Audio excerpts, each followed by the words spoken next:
చివరిగా ఒక ముఖ్యమైన విషయం, ఒకవేళ బ్యాంక్ పూర్తిగా నష్టాల్లోకి వెళ్ళి ఎత్తివేస్తే మన డబ్బు పరిస్థితి ఏంటి?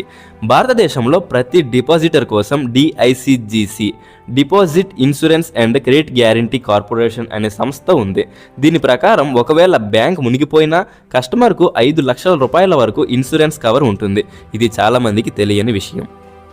సో దీన్ని బట్టి మనకు అర్థమయ్యేది ఏంటి? బ్యాంక్ అనేది కేవలం ఒక బిల్డింగ్ మాత్రమే కాదు, అది మన దేశ ఆర్థిక వ్యవస్థను నడిపించే ఒక ఇంజిన్, ఎకనామిక్ ఇంజిన్. మనం బ్యాంకులో డిపాజిట్ చేసే డబ్బు కేవలం మన అకౌంట్లో నెంబర్ల రూపంలో మాత్రమే కనిపిస్తుంది, కానీ వెనకాల అది రోడ్లు వేయడానికి, ఇండస్ట్రీలు కట్టడానికి, ఎవరో ఒకరి సొంత ఇంటి కలను నిజం చేసుకోవడానికి నిరంతరం పని చేస్తూనే ఉంటుంది.